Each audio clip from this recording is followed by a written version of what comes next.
Dikhianati tokoh politik yang didukungnya, pengamat soal nasib Habib Rizik mengatakan berakhir tragis. Ya, bebas bersyarat artinya dibolehkan bebas dari lapas setelah menjalani 2/3 masa hukuman sesuai dengan putusan pengadilan. Jadi ini bebas, tapi dipantau. Dan kalau misalnya sampai kabur wajib lapor ke Bapas ya sang penjamin yang akan dicari petugas Bapas, maksudnya itu. Tiba-tiba ada soal pembebasan bersyarat dan itu secara teknis hukum memang pembebasan bersyarat. Tapi rasa keadilan publik itu udah nggak peduli mau bersyarat nggak bersyarat kayak, tapi tetap dianggap itu tidak adil tuh. Karena dalam perbandingan dengan tokoh-tokoh lain yang dengan gampang memanipulasi kesehatannya, kok nggak kena apa-apa gitu ya. Jadi bagian itu sebetulnya yang dilihat publik. Jadi artinya itu adalah pembebasan temporer dari seorang tahanan yang sepakat terhadap kondisi tertentu sebelum menyelesaikan periode penahanan maksimum. Itulah maksudnya. Dan menariknya, Rizik Syihab bisa bebas bersyarat karena istrinya yang menjadi penjaminnya, coba.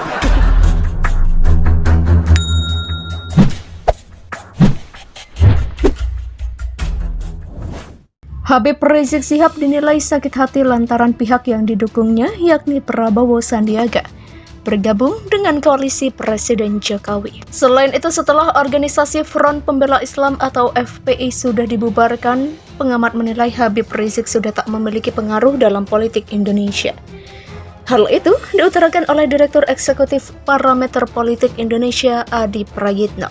Panggungnya sudah bubar, organisasinya sudah bubar, dan dianggap sebagai organisasi terlarang, kata Adi yang dihubungi pada Selasa 26 Juli.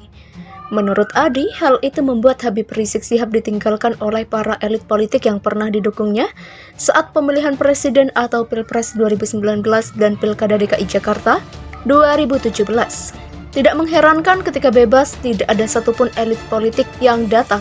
Itu menunjukkan HRS sudah mulai tidak dihitung, bukan lagi magnet politik. Demikian lanjutnya.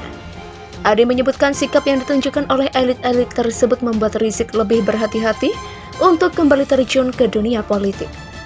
Rizik sudah merasakan dikhianati ketika pihak yang didukungnya pada 2019 yakni Prabowo Subianto, Sandiaga Uno malah bergabung dengan pemerintah. Seolah tidak menyumbangkan apapun, Rizik dan kawan-kawannya pun ditinggalkan begitu saja.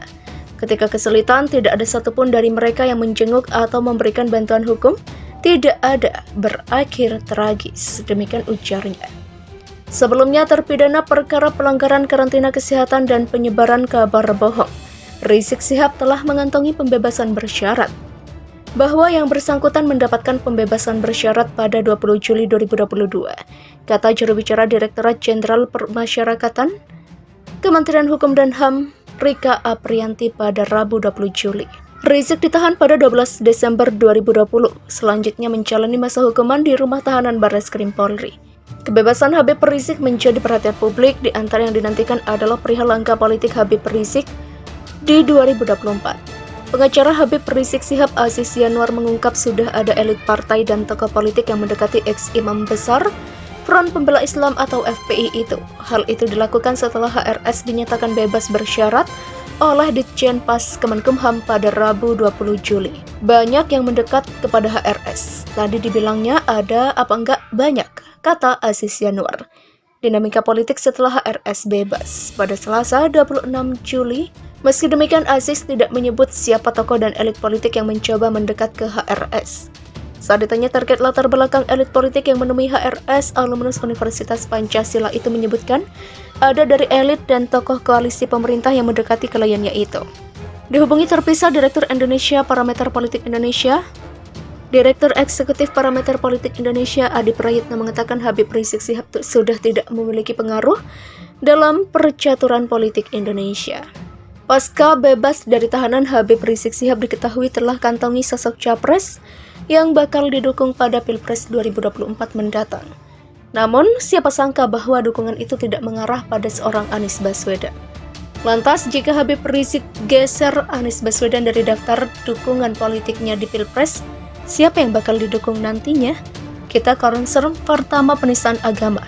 Kedua, terkait pihak-pihak yang banyak menjual aset ke pihak luar. Terus penegakan HAM, jadi itu jadi catatan kita, itu jadi kriteria. Ujar kuasa hukum Habib Rizik Syihab, Aziz Yanuar.